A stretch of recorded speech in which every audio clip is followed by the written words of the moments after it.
Happy Independence Day from NASA's Jet Propulsion Lab in Pasadena, California. I'm DC Agel, and this is a media briefing about the Juno mission to Jupiter.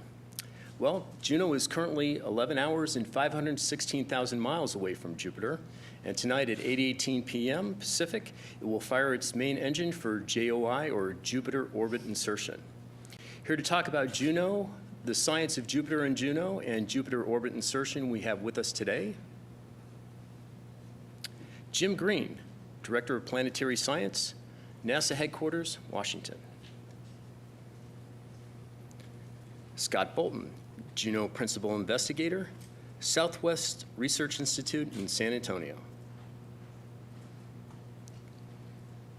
Rick Nybakken, Juno Project Manager from the Jet Propulsion Laboratory.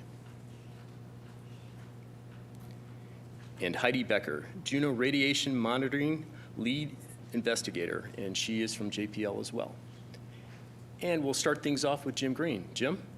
Thank you very much, DC. What a wonderful day to celebrate. You know, this is a milestone for our country, but it's a milestone for planetary science. We've had a number of probes fly by Jupiter. Galileo actually was our last probe to Jupiter that orbited it for many years.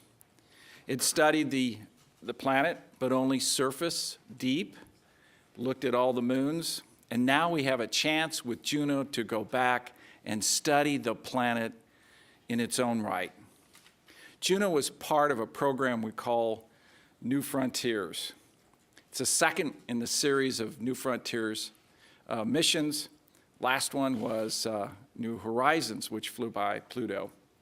These are well-focused missions, spectacular missions in their own right, studying a set of science we can only get by dedicating many people across the country to develop a spacecraft to go after the science we want. This is a spectacular time for us. As DC said, in one Jupiter rotation, we'll be there. And so let's learn much more about the mission. Scott? Thanks, Jim. So happy 4th of July, everyone. I've always loved 4th of July. In fact, that's my favorite holiday. And I think this is my favorite 4th of July that I've ever had. And I'm really excited. The team's excited. We're barreling down on Jupiter really quick. It's been an amazing journey. It's hard to believe after 15 years we're finally arriving there. Can I get my first slide? So here you see Jupiter and its Galilean moons. It's like a little mini solar system. So we passed Callisto yesterday at about 11 a.m. Ganymede was next. Happened last night, about 4 a.m. In about an hour and a half, we will pass Europa.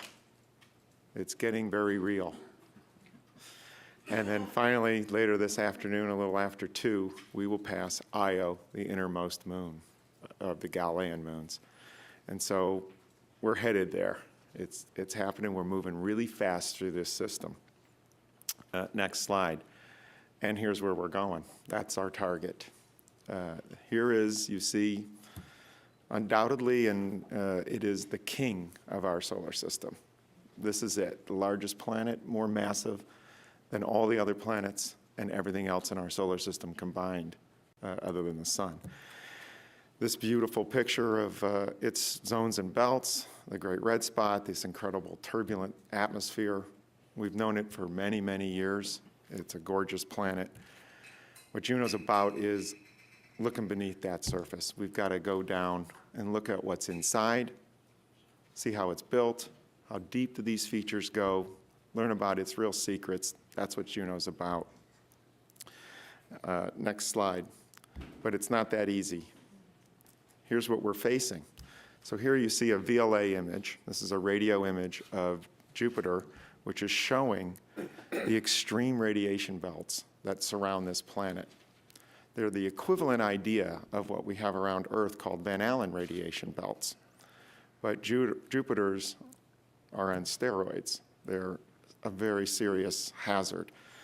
The yellow First, the lines going around Jupiter that are coming around are the magnetic field lines that are trapping these particles. The yellow is where the most intense radiation is. We're looking at electrons that are moving very close to the speed of light. These things go right through anything we know, pretty much. We try to avoid that yellow spot as best we can. The trick to Juno is come in over the north, slide between that yellow spot and the body or the atmosphere itself, and then come out the south. But you can see, even sliding through and doing that, you can't avoid the green zones, which are the tame part of Jupiter, but many, many times worse than Earth. So this is the true hazard of Jupiter. Now, what's not seen on here is another hazard that we haven't spoken very much of, which is Jupiter also has a ring around it, a ring of debris, dust, meteorites. They extend out just past these red parts of these radiation zones. We've only gotten a few images of that. It's believed that they're also extended. Let me have the next slide. Here you see the rings. So these rings show the rings going out to about 1.5 or 2 Jovian radii, but there's a vertical extent of these rings that isn't very well known. Juno has to pass through these rings. We do not know how close to the planet they actually go. And if it gets hit, even by a big piece of dust, even a small piece of dust, it can do very serious damage. One of the vulnerabilities that we have to face is the fact that we had to open our engine door, so the nozzle is open and vulnerable. We're flying through faster than any object has ever gone with the nozzle facing forward. If any dust is in our way and hits that nozzle, it will knock a hole right through the coating that protects the nozzle and allows the engine to burn uninterrupted. So that's one of the big gambles, is we've done everything we can, we've protected everything we can, as best we can, we've modeled it, but we're going into unknown territory. So you've got the radiation, and you've got this dust and meteorite scare. So that's part of what we're facing, but we are built like an armored tank. And to hear more about that armored tank, I'm going to pass it to Rick, who will tell you some of the activities later today and how we deal with them. Good morning. I'm incredibly thrilled to be here, but it is a little surreal. I've been on this mission 10.5 years, and it's still a little hard to believe that today's the day we go into orbit around Jupiter. So let me introduce you to the Juno spacecraft.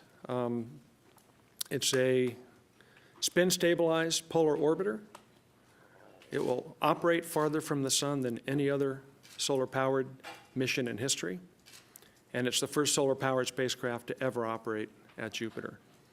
And when you look at it, what really jumps out at you are the size of these solar arrays. These massive solar arrays are 60 square meters in area.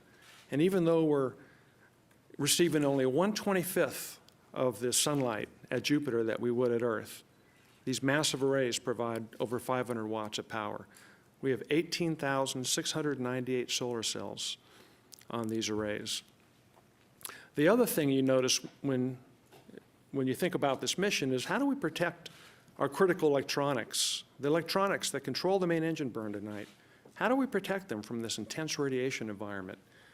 We chose to house our electronics in a solid titanium walled vault, our radiation vault. It's where we protect our valuables, if you would. Heidi's going to talk a little bit more about that, but I wanted to introduce you to that because the solar arrays and the radiation vault are two signature innovations on this really creative mission that we've undertaken. May I have the first video, please? Ignition and liftoff of the Atlas V with Juno on a trek to Jupiter, a planetary piece of the puzzle on the beginning of our solar system. So this was when our journey began way back in 2011. We launched from Florida at Cape Canaveral Air Force Station.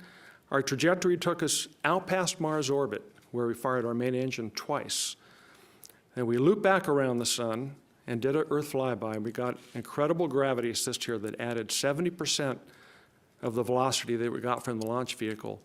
That extra burst of velocity and speed gave us enough energy to get all the way out to Jupiter's orbit. So this long 5-year cruise has given us a lot of time to get familiar with how the spacecraft operates. And more importantly, when you fire the main engine twice, and we did it very successfully, the third time should be a charm.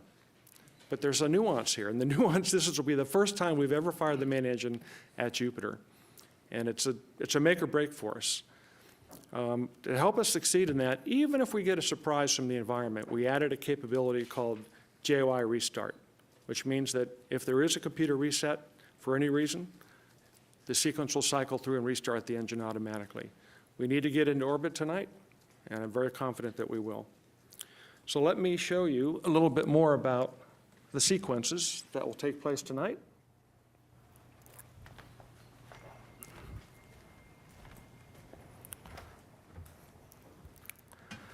So we approach high over the North Pole, and you guys are the sun.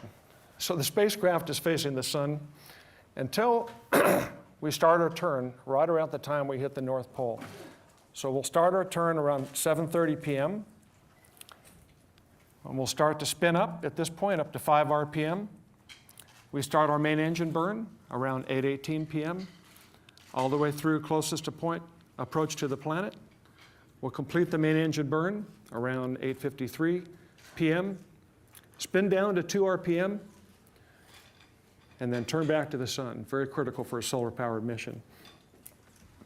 Before we arrived at the planet, we finished our setup in preparation for the main engine burn. We opened the main engine cover 2 weeks ago. We pressurized the propulsion system 5 days ago. That's a very delicate thing, and it came off just as we expected, so we're ready. We're ready to fire our main engine tonight. And could I have the next animation, please? So there's another challenge that we face when we fire the main engine. It takes 48 minutes for the signal from the spacecraft to reach Earth. It's a 35-minute burn. That means by the time the burn is complete, we won't even hear about it till 13 minutes later. So it's a fully automated sequence, and we've tested this sequence very, very thoroughly. We're confident it's going to be successful. We track what's going on tonight by using Doppler and tones. Doppler, if you've ever seen a car approaching you or listened to it, and the pitch goes up when it approaches you and the pitch goes down when it moves away, we use a similar technique tracking the position of the spacecraft. And that'll be on display in our MSA tonight. We also use a special communications mode called tones. Most of our normal communications antennas, when we turn to do the burn, are not pointed at Earth anymore. So we have to use a special mode where we send tones down that mark all of our milestones as we move through the burn. And I can tell you, when we receive the last tone that tells us the burn is successful, it'll be music to my ears. It's a 35-minute burn. The engine has 635 newtons of thrust, and it'll increase our velocity. Actually, against Jupiter, it'll slow us down by about 542 meters per second. So one last thing. At the end of our journey here, what we're targeting is a space that's tens of kilometers wide. We're going to hit that within 1.2 seconds after a journey of 1.7 billion miles. That tells you just how good our navigation team is. So to tell you more about the intense radiation environment that we're going to be operating in, I'll pass it over to Heidi. Thank you. So at about 7:30 tonight, Juno is going to go into the scariest part of the scariest place that we know about, because we don't know about it. It's the part of Jupiter's radiation environment where nobody has ever been.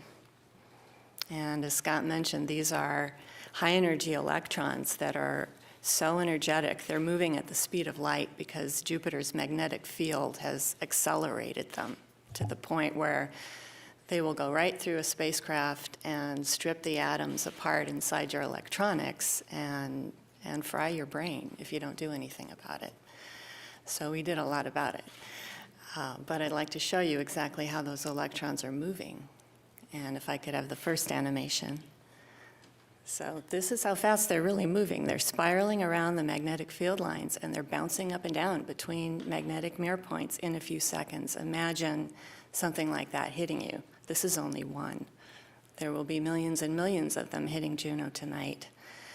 And once they do, the minute they hit that spacecraft, they will ricochet and create shrapnel of photons and other particles, which will then scatter. And that's what gets in and degrades the electronics. So in order to protect Juno, we did a couple of very important things. And the first thing was the work of our navigation team. They designed a very special polar orbit that not only allows Juno to do its science, but it allows us to protect ourselves a little bit from the radiation. So if I could have the next animation, please. In this animation, you'll see how our trajectory allows Juno to fly around the really harsh parts of the radiation belts near the equator and duck underneath when we get very close to the planet. But we still have these very high intensity regions near the planet that we can't avoid. And later in the mission, we get further and further into the equatorial region, and that's where we're really going to start to degrade. So we did something else, which is our radiation vault. And if I could have the next animation. If we hadn't done anything else, Juno would experience something equivalent to a human being having 100 million X-rays in less than a year. And so what we've done to protect Juno and bring that dose down by a factor of 800 is to build a wall of titanium around the most sensitive electronics, and that wall is about 1/2 inch thick. Brings the dose down, a little bit is still going to get in, and that is the area where the heart and brain of Juno is. That's what's going to have to work tonight so that all those steps play out at the right time, in the right order, and for the right period of time. And what I'd like to show you is where Juno will be exactly when that's going to happen. So if I could have the next animation. This is a model of our radiation belts, of Jupiter's radiation belts near the planet. This is what Juno will be flying through while it's going through all those steps that Rick just described. So you see, you can't avoid that nasty red. Juno goes through that twice. So think about Juno tonight at 7:30 and at 8:18 and at every moment after that, and send a good wish to it. So back to you, Scott. Okay, so after more than 15 years, we're finally arriving there. It's incredibly exciting. This is a great journey. And as you can tell, it is not easy for NASA to get the answers that humanity's seeking here. Juno's really searching for some hints about our beginnings, how everything started, how did the solar system get started. But these secrets are pretty well guarded by Jupiter, and it's pretty formidable. So the team, as you would imagine, is incredibly excited with anticipation, mixed with the incredible tension of the reality of what we face. I can assure you that every technical aspect of human ingenuity has gone into this to figure out how we can conquer Jupiter today. It's not without risk, but we have some of the world's best engineers working on this. As Heidi pointed out, and Rick, the navigation is remarkable. Ever since I've been at JPL and working with NASA, which is quite a long time, I've been amazed that they can go where they go and get there and figure it out and hit these incredible narrow spots. I can't even drive to the store that well. So I'm really impressed with the engineering here and all through NASA. And as we arrive, I've got another last treat that we can show you. The last image that we took before we turned off our camera on approach. We know there's a huge risk, and we got everything on the spacecraft focused on the activities tonight because it's so difficult and because it's risky. The spacecraft is incredibly capable, but we narrow it down so only the systems that we absolutely need are on. And so all the science is really turned off.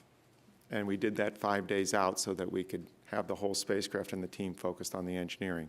But right before we turned everybody off, we took this last image. Can I have that? So there's Jupiter. We're still several million miles away when we took this image. It was a couple days ago. What you can see very clearly in this image, the 4 Galilean moons, I pointed those out earlier. Of course, they're orbiting, so they're not in order like they were in the nice figure that I showed earlier. But Callisto we passed, Ganymede last night, Europa we're passing in about an hour right now, and Io is the innermost one.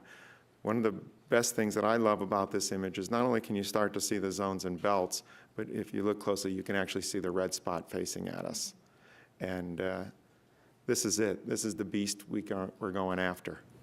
And we're going to conquer that thing tonight, and we're going to get the answers we're all seeking about the beginning of our solar system. So I hope you all come along for the ride. Thank you. Well, thank you, Scott. And we're going to open it to the floor for questions. Please state your name and media affiliation. Get the gentleman in front there. Hi, I'm Bruce Lieberman with Air and Space Magazine. Can you clarify for me how long it takes for Juno on this capture orbit tonight to go from the North Pole to the South Pole? How long is it in this dangerous zone? And then does that time period change during the science orbits? Tonight, that'll be about 2 hours, 7:30 at the North Pole to about 9:30 at the South Pole. And the burn is 8:18 to 8:53 p.m. And this is a 53-day orbit, so I think that period will slow down a little bit when we get into the longer orbits. So during the 2-week orbit? 14-day orbit, sorry, later on. So during the 2-week orbits, the close approach is also 2 hours or a little shorter? It's approximately the same. Okay, thank you. Back there.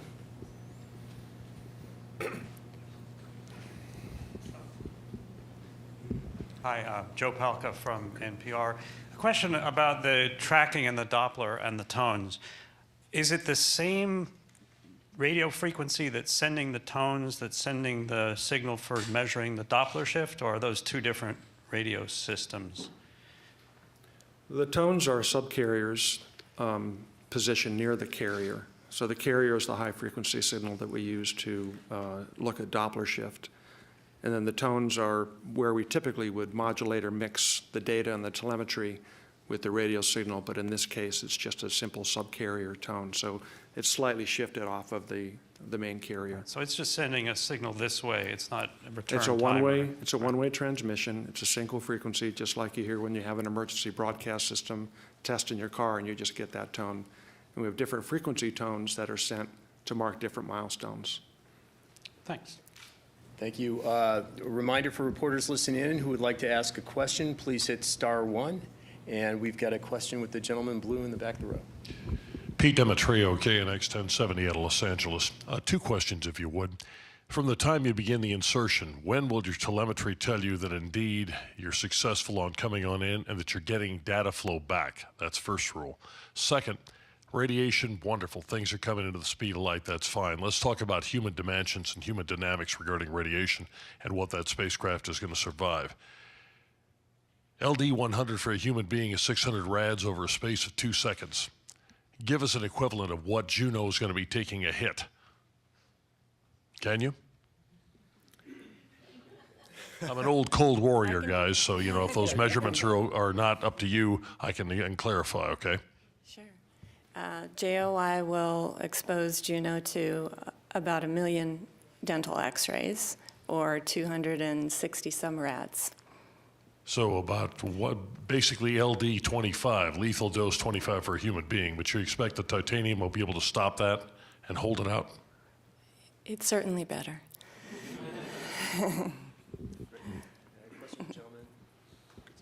Hello, Chris Lintop from BBC Sky at Night. Can you say something about what we know about the ring particles that you were worried about? Do we know their sizes? It sounds like we don't know the density. We know some of those. I don't know off the top of my head those answers, but scientists know the densities and rough particle distributions in certain regions of the ring plane, which we're avoiding. What's not well known is how that population evolved to the parts that are more difficult to see because they're more tenuous and that we have been unable to image. Those are model dependent. However, even the more tenuous things where the particles are not very, as dense, give you a probability that you could hit something. And so we've modeled all that to lower we believe the probability is incredibly low that we're going to hit one, but it's not zero. It's the same thing if I go through the asteroid belt. When I was younger, and I'd give talks to children, they often ask, how do you get through the asteroid belt? And the probability is very low that something's going to hit you, but it's not zero. Thanks. And what sort of size particle are we talking about? Sort of 10 micron sort of thing?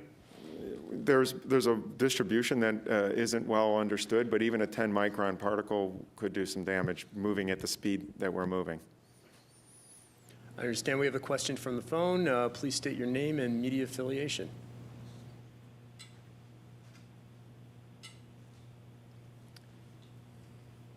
Hey, DC, Bill Horowitz, CBS News. Are you hearing me? We got you, Bill. Oh, okay. Thank you. I'm sorry. Yeah, just a quick follow-up on that last answer. Where does the dust and debris threat, where does that fit into your danger matrix, I'll call it, compared to radiation, or do you even know? I mean, you pretty much already scared me to death about radiation. I'm trying to decide how nervous I should be about dust. Well, first, I'm glad you shared that radiation scare with me. But to answer your question, the radiation starts at much higher latitudes. So earlier in the orbit insertion maneuver, we will go through places where the radiation is already becoming very significant. The danger for the rings is closer to the closest approach, sort of the middle of the burn region is where the ring particles are probably densest. Thank you very much.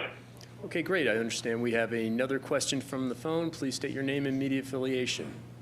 Hi there. It's Irene Klotz with Reuters. Can you hear me? Yes, we can, Irene. Thanks.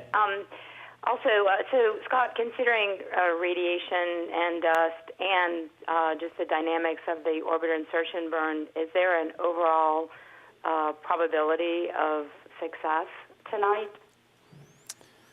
I don't think I have a number that I can give you for that, but generally the whole mission is designed to have very, very high probability of success.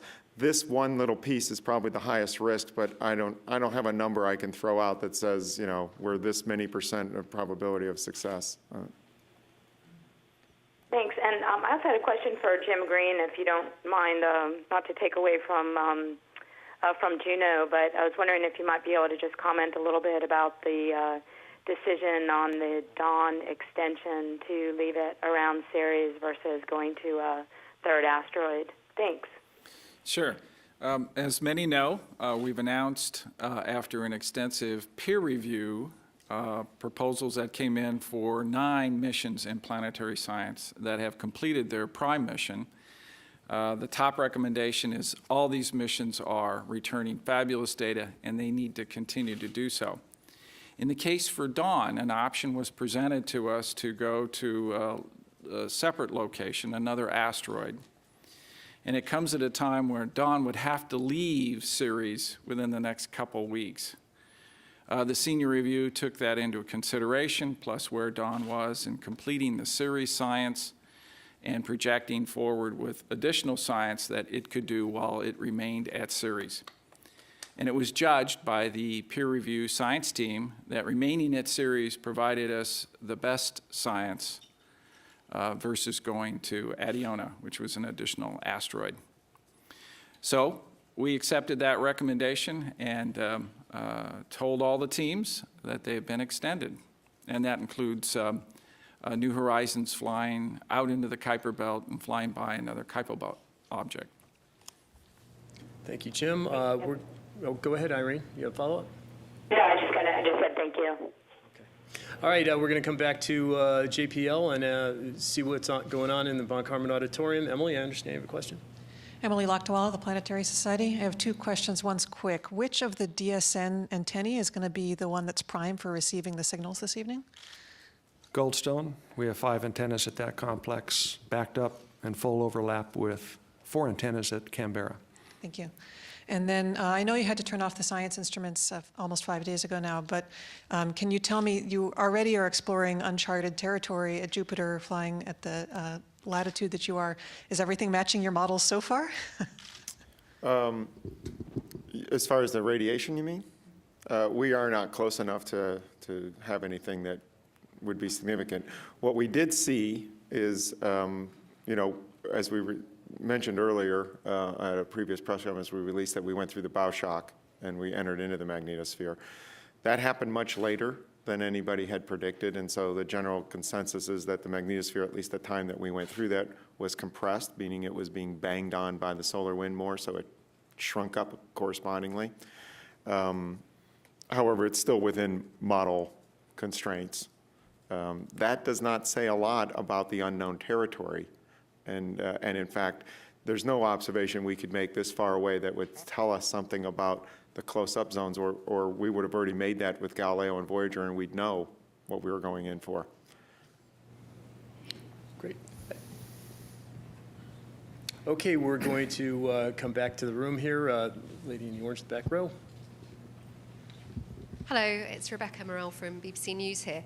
Can I just check, when do you declare success? Is it when you get the tones back at the end of the engine burn?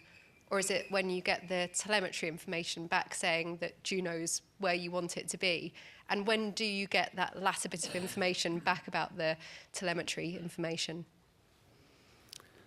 Well, from a technical perspective, we'll be in orbit when the main engine burn is completed 20 minutes. But we want the whole enchilada because we want to be in the right orbit, not a 1,000-day orbit. So a lot of us will be waiting until the end of the 35-minute burn when we will get a tone. And as I said, that tone will be music to our ears because that'll mean we're exactly where we plan to be. And when do you get the telemetry data back as well? Does that come a bit later?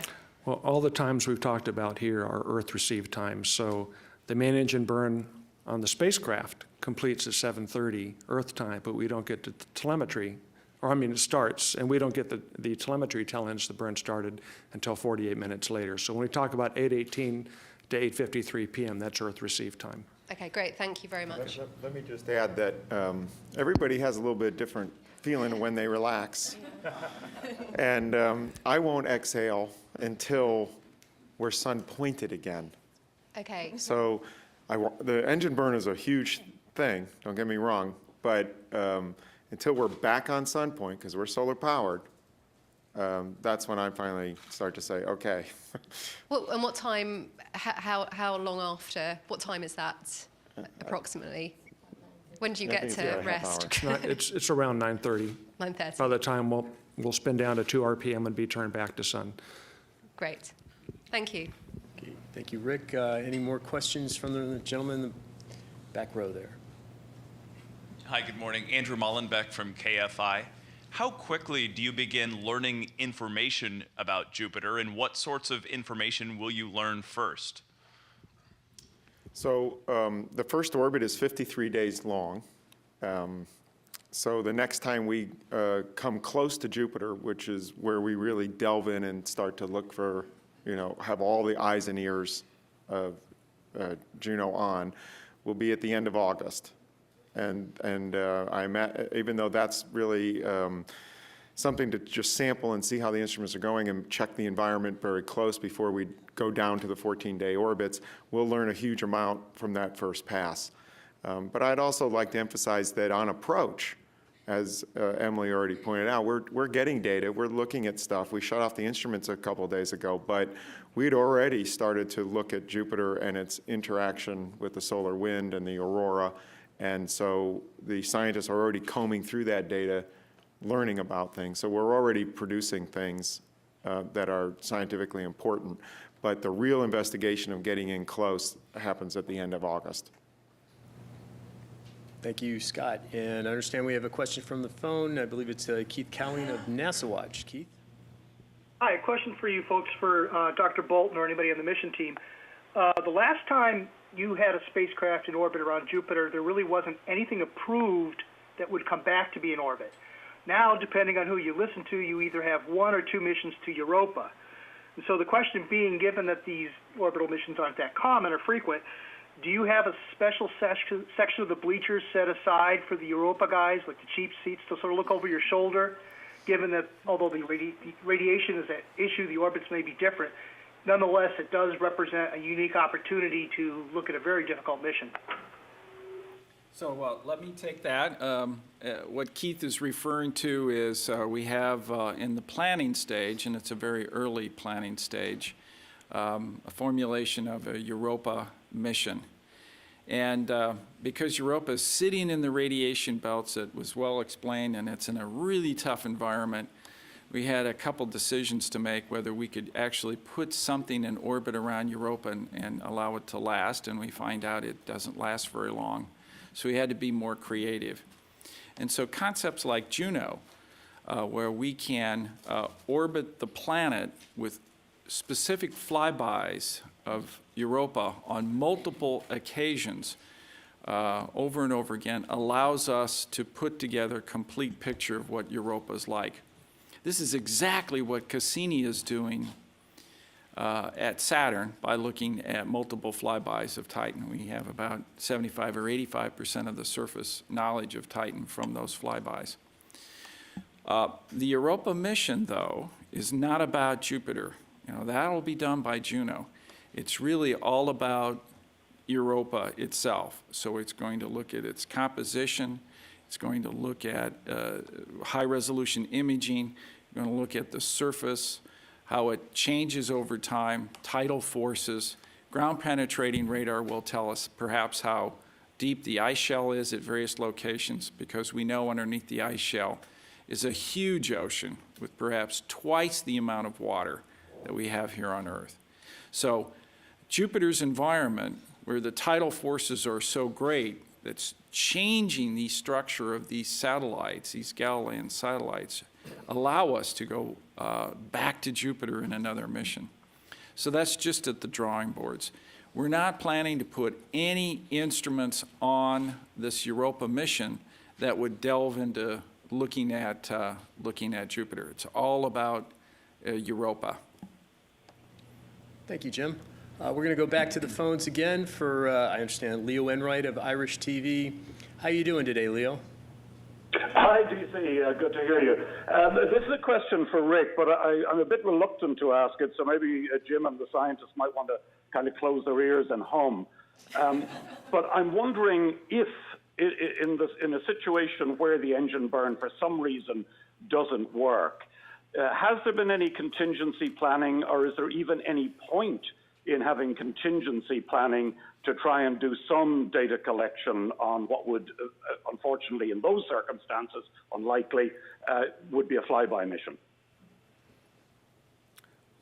Well, I'll give the first answer, and Scott can add to it, but our instruments are off right now, so normally if you do a flyby, you have your instruments on. Right now, we don't plan to turn them on in a nominal sense until 50 hours afterwards. And we pick up such an incredible velocity boost from Jupiter that if the main engine doesn't fire, we're just slung out the bottom of the planet like a like a bullet. And so we'd have to move pretty quick to turn the instruments on faster. We'd want to do that in a safe way, of course. And we would take a quick look at whether there was some maneuver we could do to alter our trajectory and allow us more time to look at Jupiter. But we move by so fast, I think we lose most of the opportunity. And if I might, DC, could I ask a follow-up of Scott? Again, a slightly speculative scenario, but are there any circumstances in the orbital geometry that would allow you to do some direct sensing of the Jovian moons, the magnetosphere of Europa, the magnetic field around Europa, stuff like that, or is that not a possibility? We generally don't go close enough to look at in situ samples of that type of territory. We try to avoid getting very close to Europa. However, we have remote sensing instruments on board. We have a very unique perspective because we're in polar orbit, and we will have opportunities to look from afar at the Galilean satellites, and we certainly plan to do that. And there will be some science value to those kinds of observations, and we may learn some things that are important about Europa, and we have some people on the team that share where they're part of the Europa teams and they're on the Juno teams, just like we also have people that are on the Cassini team. And as an example, I'm on all 3 missions as a scientist, so we certainly will do what we can, but we won't go directly in and look at the magnetic field of Europa. Okay, thank you, Leo, and thank you, Scott. We're going to go to social media in a moment here, but I understand there's a question from Carmen Auditorium. Please state your name and media affiliation. Amanda Barnett with CNN Digital. About the camera, that great image you had earlier, when will we see more photos? When will Juno Cam come on, and what can folks expect to see? And a second question, how soon will we know whether there's a core at Jupiter? Tell us a little bit about the science behind determining the core.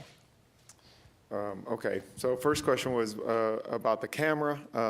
I believe it's planned to go back on a couple days after JOI, and we'll start taking pictures again. I don't think we have a plan exactly of the release. It depends on what we see and how interesting it is, but we'll certainly release periodic images. And as we approach the planet again, very close at the end of August, I expect to have quite a few images, and we will release those, including some of our first glimpses of the polar regions, which will be very exciting.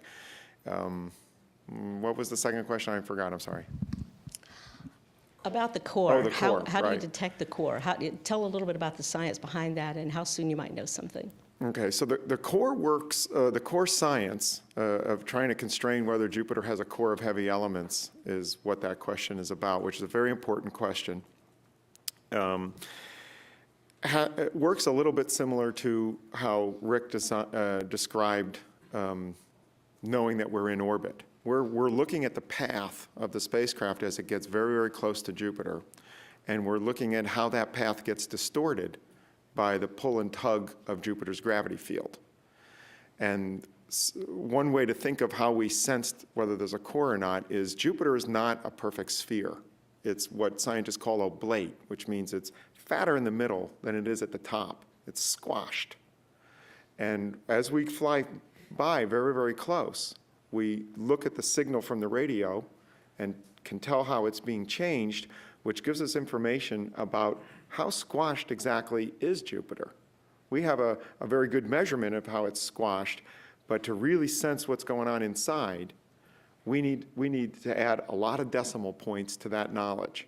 And that's exactly what Juno does, is we go by and we add a whole bunch of extra points of accuracy, so to speak, to exactly how squashed is Jupiter. And it's spinning, which is why it's squashed, then that tells us about how the interior must be structured. And so it's a bit more complicated than the way I'm describing, but that's sort of how it works. And we will get our first indication of that at the end of August when we fly by really close and the radio system is on completely with all of its bells and whistles. But even then, you need multiple flybys to do this. So I'm hesitant to promise when we will know the answer about that core. We would like all the orbits, and that may keep modifying the scientists' understanding. But certainly, I think until we get into our 14-day orbits, we probably won't be able to say very much about the details. We will be learning and constraining it, but we'll be hesitant to guessing the wrong answer until we see some more information. So Juno's very susceptible to mass variations. And of course, there's convection zones right below the cloud tops that we see, and that changes the mass distribution, and that has to be taken into account too. As well as each flyby has the satellites in a different arrangement, as you would imagine. They're orbiting around.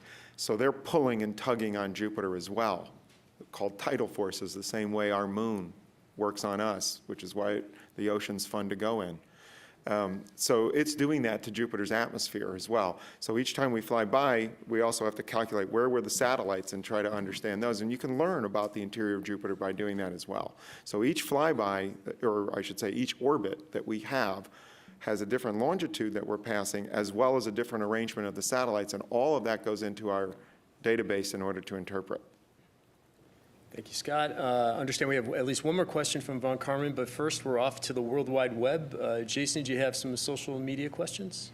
Indeed, there's lots of interest out here. So first question comes from Twitter user Aaron, who asks, is it possible that Juno could discover new moons of Jupiter, or is the mission only focused on the planet itself? No, I think there's no question we will probably discover new moons of Jupiter. We have quite a few cameras on board. Some are just star trackers, some of them are more powerful like Juno Cam, but they're very sensitive to being able to find moons of different sizes in different places. Obviously, I can't tell you where to look to find those, but I expect that we will see some, and the number will keep going up. Serendipitous discoveries. Right. Yeah. Wonderful. Twitter user Michelle asks, what is the most exciting possible new discovery or piece of information that you hope to gain from Juno? So it's hard to say what the best new discovery will be, because I can't imagine what the discovery is. Almost any of it is exciting to me. One of the most important scientific measurements for me personally is understanding the core and the water abundance, because I'm really curious about what the beginning was like in the solar system. So for me, in addition to the core, the magnetic field structure, Jupiter has a very complicated structure, although as we showed, those field lines look very much like the Earth. We call those dipole. As we get closer to the planet, we'll find additional currents are creating new types of fields. There might be several current systems inside of Jupiter. And so understanding those contributes to the entire magnetosphere, connects with the aurora, and really tells us a lot about that whole system. So I'm quite excited about that. And actually connects to the interior structure as well. Correct. That measurement is incredibly valuable to almost every objective we have. Wonderful. Twitter user George here asks, when Juno will be deorbiting, is there any chance that Juno Cam will be able to return final images from under the clouds? Ooh. A picture from under the clouds? Boy, I would love that. So physically, there's no reason to say that that can't happen, because the spacecraft, if it's operating, the instruments would work as well. However, as we go into the atmosphere of Jupiter at the end of the mission, the drag from these giant solar arrays and us spinning, it's a big spacecraft, right? We're going in with wings, basically, is going to start to turn our spacecraft and take control of the pointing. We'll be wobbling, as Rick is pointing out. And as soon as that happens, enough to the point where we can't maintain the signal of the antenna pointing at the Earth, we won't be able to transmit the data. So Juno Cam may get a great image. The question is when's the last time it can send it back? And I can't predict that, but I sure hope we can see really close in the clouds. Thank you, Scott. Understand we have a follow-up from Bill Harwood, and then after that, we're going to come back to Von Karman Auditorium. Bill Harwood, CBS News, do you have a follow-up question? Yeah, I do. Thank you very much. And it's for Scott. Could he talk for just a moment, please, about the Great Red Spot and what Juno might contribute to understanding what's powering that and how deeply it extends into the atmosphere? Maybe answering the whole question of just what it is and how it's working. Thanks. Yeah, that's one of my favorite topics. I love that Great Red Spot. So we don't actually understand very much about the Great Red Spot. We see it evolving, and in fact, it's getting smaller since I first got amazed by it, which was when I was a child. So it's shrinking, but it's a giant storm, obviously. The fact that it's lasted so long, because there's records of it going back hundreds of years, most scientists think that that means that it must have fairly deep roots. And that's one of the key things that Juno gets to address is we have instruments on board called a microwave radiometer, which is basically listening from deep down of what's happening with the temperature and the pressures at Jupiter. And so one of the questions is as we see down into the depths of the atmosphere, do we still see hints of the structure of the Great Red Spot. So I think how deep the roots of the Great Red Spot and how that root system compares to the roots of the zones and belts and other storms that we see is one of the most exciting things that Juno is going to return. So we will delve down and kind of try to understand really what's powering that Great Red Spot. How does it work? It looks a little bit like a hurricane on the Earth, but we know it can't be working exactly like that because hurricanes on the Earth need an ocean underneath and feed off of the liquid, and then when they go on land, they change. Well, with Jupiter, it's all, gas and compressed gas all the way down. So fundamentally, we need to learn more about how the deep atmosphere and the dynamics of the deep atmosphere work, and that's exactly what Juno's set up to do. One of the really special things about Jupiter in my mind, and indeed is indeed the red spot, but Juno will look at Jupiter in a way that utilizes the fact that this planet is still hot. It's like you've taken a cake out of the oven after it was made, and it has to cool. And so the manifestations on the surface, many of which are really due to that heat leaking through and causing the structures that we see. So the excitement about the red spot may tell us about how that heat is coming through the surface and how that may be very different at this location than any of the others.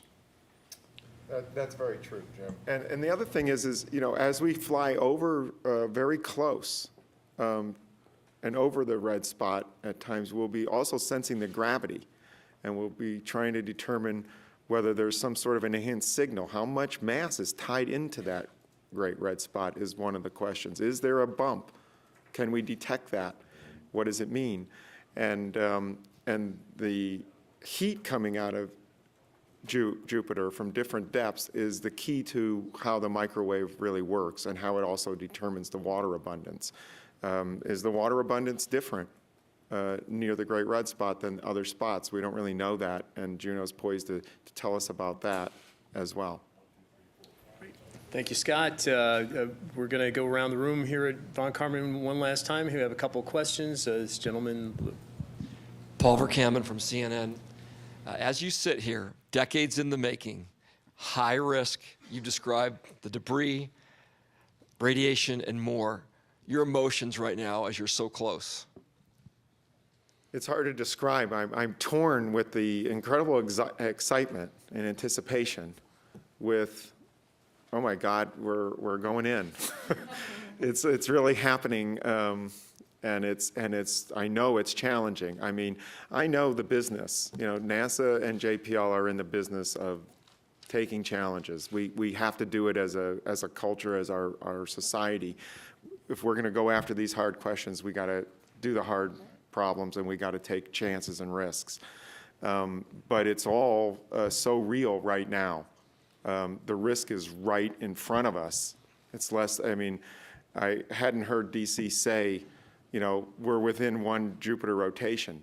I've studied Jupiter almost my whole life. That scared me. Just a quick follow, though. From my perspective, I've been the director of planetary science for 10 years now. I've been involved in Curiosity's landing, flyby of New Horizons at Pluto, the launches. These are enormous milestones that occur, and each and every one of them carry their own risks. But what gives me wonderful confidence about the success of Juno is how this team has worked so hard to study those risks and create a variety of scenarios and mission architectures and structures on the spacecraft to mitigate them. We have done everything humanly possible to make this mission a success. And so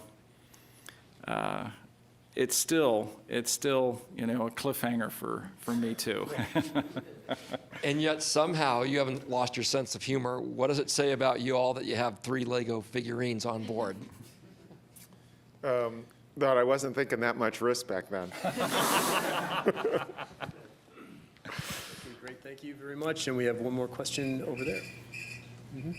Yes, hi, Mike Wall from like space.com. Sorry to keep dwelling on the risk, but like if you could quantify, what are you most afraid of tonight? Are you most afraid of radiation? Are you most afraid of the kind of dust in the ring? Are you most afraid of the engine, like whether it's going to fire on autopilot or not? Can you kind of quantify what's the biggest thing that you're scared of tonight? I'm not sure I can, at least for me, that I can identify one thing that I'm most scared of. You know, the bottom line is Jupiter is extreme in every way. I mean, I studied the radiation belts a lot, and so I know more about those, and I'm maybe scared more because of that. But the truth is it has the strongest magnetic field. It's spinning the fastest. It has the strongest gravity field. It has the most intense radiation. And we're flying the fastest of any spacecraft, and we're carrying these giant solar rays spinning. So that all sounds okay, but you know, I also look at it and I'm like, what were we thinking? You know, but as Jim said, you know, we've got the world's best engineers working this out. We're doing everything humanly possible. I'm confident it's going to work, but I'll be happy when it's over and we're in orbit. So to sum it up in one thing, I'm really just nervous that the whole orbit insertion rocket burn is going to work enough to get us into an orbit and then allow us to turn back to the sun before we run out of battery power. So, you know, one thing that we didn't emphasize is that as soon as we turn off the sun, there's a time clock that starts. It's a stopwatch. And that means you're on battery power. The whole game is get back to the sun before you run out of battery. And in the middle of it, oh, I have to do this orbit insertion burn. But I've got to get back to that. And I felt this exact tension almost at launch. So it's not brand new. At launch, I'm sitting there watching. I'm thinking, wow, 22 years since we launched something to Jupiter. Galileo was the last one. And now we're finally going back. I'm so happy I'm part of it. And then I was scared watching the rocket going, oh my God, Juno's on top of that firecracker. And I had my fingers crossed and I was excited but tense. And it went up, everything worked great. I came down, one of the NASA managers was there next to me. He goes, how you feeling? I go, God, we did it, we launched. He goes, you're not done yet. Got to get the solar rays out. Got to point to the sun. And that was a sobering moment because I was excited about the rocket. And basically, you know, we've got to get the blood flowing through Juno's veins again. And that's the key. So maybe I'm most scared of not getting back on the sun. Well, thank you very much, Scott. Well, that's going to wrap it up from here today at JPL. For more information about Juno and JOI and Juno science, please visit www.nasa.gov/Juno and missionjuno.swri.edu. And for those of you who want to join in on the conversation, Juno Mission has a Facebook and Twitter feed, and those are facebook.com/NASA-Juno and twitter.com/NASA-Juno. Well, after this, we're going to be spending some time getting ready for this evening. NASA commentary for JOI, Jupiter Orbit Insertion, is going to begin at 7:30 p.m. tonight, and it will wrap at approximately 9 p.m. Pacific. There will be a post-JOI news briefing that'll start at 10 p.m. Pacific. And lastly, we wish everybody a happy and healthy July 4th, and come back and tune in for JOI this evening. Thank you very much for joining us.